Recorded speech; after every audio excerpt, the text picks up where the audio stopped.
Screw you, I got you. Who's there?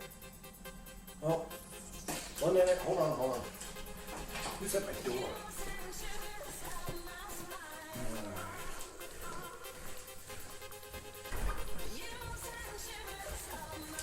Hello? Huh.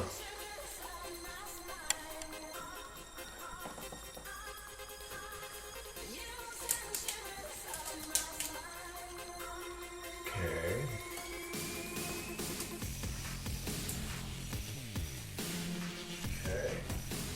Someone sent me a gift. How nice. Huh. Yeah. One of my subscribers must have sent me a gift. Let me sit there over here. Oh. Okay. Well, that's nice of them. Well,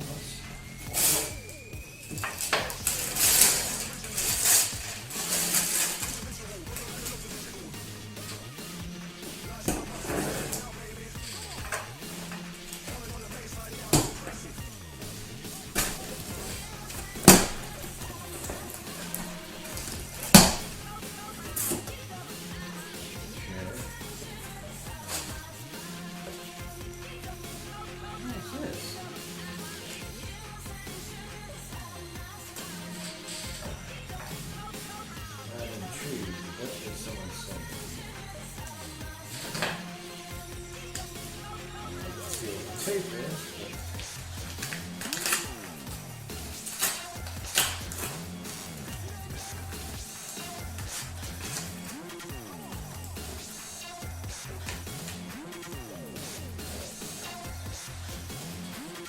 What the hell is this shit?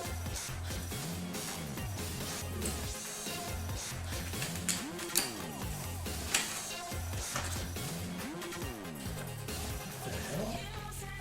Anything else in here?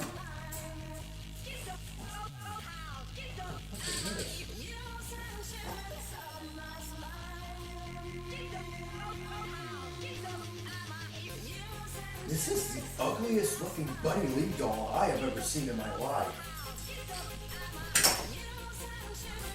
Anything else in there? That's it? Some white cloth, a weird note, and an ugly ass Buddy Lee doll. No. Why can't anybody send me anything I like? And video games and beer. No, it's in fact this.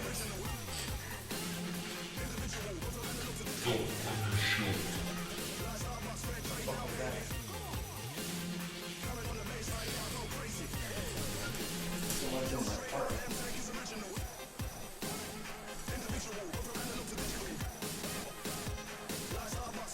I swear if somebody's in my apartment, I'm gonna cape or skull me with my work plug here.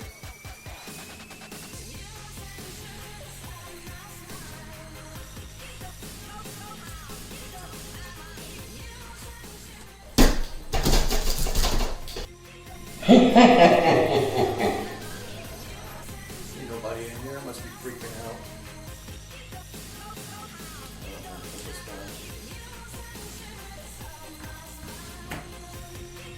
Get back to playing my game.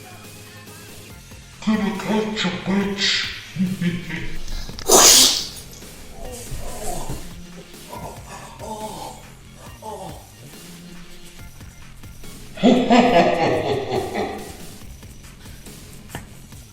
What? Oh, God damn it. He severed my Achilles tendon. Could you imagine how much more blood there would be if I didn't abide by YouTube terms and standards and showing gore? Oh, I can't move. Oh my God. Gonna catch a bitch.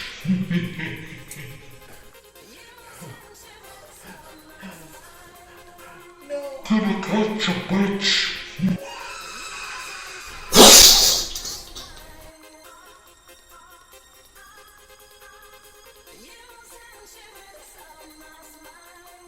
Happy Halloween, bitches.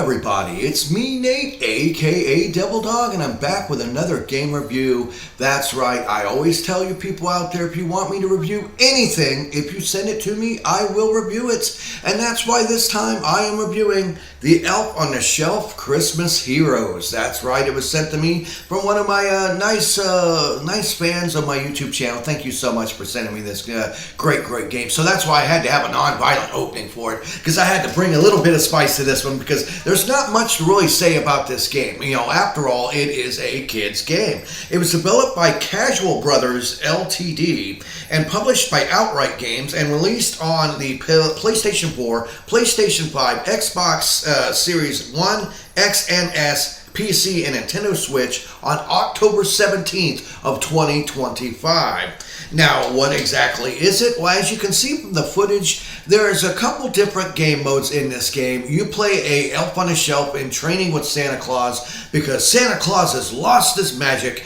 and he's not going to be able to take care of the Christmas season if it isn't for you to go around and collect a Christmas essence or whatever I guess it is in order to get enough hearts so Santa can save the day. Honestly, as for gameplay wise, it's very simplistic. I'm not going to bust the chops of this because this is a game for little kids, very obviously.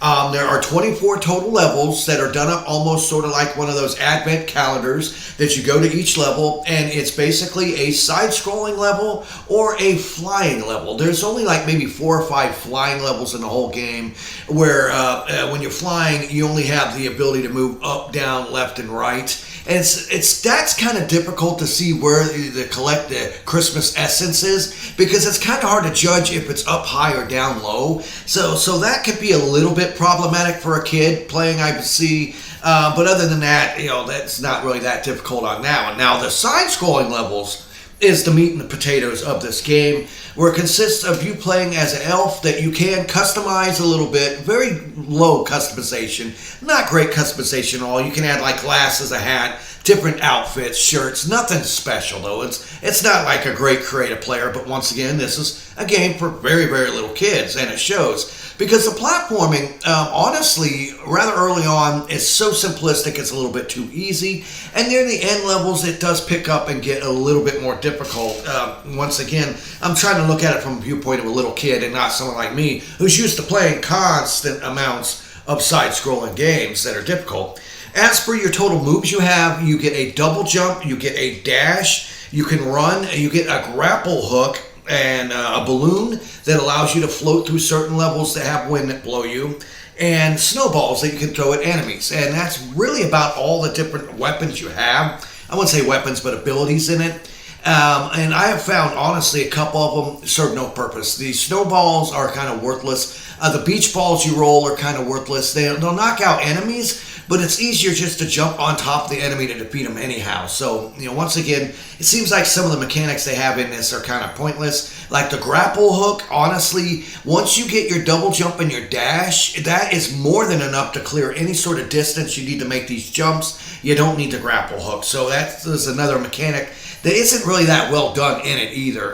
You know, but basically that's what you do, is you go around collecting Christmas cheer and hearts, because there's 3 golden doors in each level that you go through, at least the side-scrolling levels, where you go in there and then you have a mini game you can play. Either it's a forest, you know, like winter maze, it's a card matching game, a jigsaw puzzle, or this other one where you have to match up different colored ornaments on wreaths to progress. And the only thing that does is give you hearts, and I'm going to say this, they honestly serve no purpose in this game, because you can actually skip all the golden doors and just go through the levels, and you still beat the game. It's not like there's a required amount of hearts you have to collect for the final level to open up. So I was kind of curious, like, what's the point of having this? It's just tack on filler, because it's a little kid's game. Because you take out the mini games, like the jigsaw puzzles and everything else, you only have like maybe an hour and a half, 2 hour long game, even for 24 levels. And honestly, it's, you know, I really have a problem with this. They really don't have any other modes other than a mode where you can go and play the mini games up to like 20 levels, I believe. And the other game is, I think after you beat it, you unlock something known as mirror mode, where it's basically the whole game you have to play through again, but instead of going from left to right, you're going right to left. So it just mirror flips all the levels, and you just got to play through the game twice to technically beat it to get all the trophies. So honestly, if you're a trophy hunter out there and you got little kids, this is a very easy game to platinum. I was able to platinum it in less than like 2-3 hours. It's not that long at all. The only problem is I have to point out they want $40 for this. Now, once again, I understand this is a game for little kids. I really do understand it. That there's not much meat on the bone on this one. And for $40 for the length of this game, I think that's way too high of a price. If it was $14 to $20, that would be the perfect Butterzone perfect price point for a game this overall size. Even a little kid, I think, would be able to get through this in 4 to 6 hours. Probably a little bit shorter, depending on the kid, if they're good at playing games or not. But, I think the price is too high for this. You don't really get much to it. There's like 2 songs that play throughout the whole game, so there's not much variety in music. Occasionally, your little elf on the shelf are like, man, so they don't make much noise either. But honestly, the controls on the side-scrolling platforming are okay. They're a little stiff, but the controls are very stiff in the bonus games. I mean, it's really hard. You're trying to grab and drag a piece to fill the puzzle, and it's slow, and it's very, very janky. I don't like that. Second thing is the graphics. Oh my goodness, for $40 for a game like this game has graphics from like 2 systems ago. I mean, this is a very ugly looking game. Visually, it's not really that appealing. Everything looks the way it should, but the textures on the graphics are not really well done. It's a very, very bland and a boring looking game. And the other thing I've noticed is there's slowdown. Yes, in this game, especially when there's trains on screen you have to jump over, the game chugs to a crawl. It has really bad slowdown in some levels, which shocks the living hell out of me. This game ain't pushing anything graphically, so I don't understand. That just shows that they were just trying to get this game done and out as fast as possible under the cheapest price, seriously. Like I said, limited music and limited sound effects and a very limited character creator. Now, sitting here and reviewing this game, non-biased, basing myself if I was a small child, yes, I think I would have some fun with this, but for the price and overall game length and the visual fidelity, the slowdown, I would have to say it is definitely not worth the price. If you do look on maybe getting this for like your children or somebody else as a gift, I would say wait until it goes on sale for $14, $20 or less. Seriously, it's not worth $40. You don't get enough content in this to warrant a $40 price tag, even for a game for a little kid. There's so many other games out there that you can get right now that are cheaper, that are much better games than this. And like I said, unless there's a big price drop on this one, or you're a huge fan of Elf on the Shelf, I would say pass on this game. This was Nate, aka Devil Dog, and I want to thank each and every single one of you for watching this review. Please leave lots of comments below if you like this game, if you like my opening.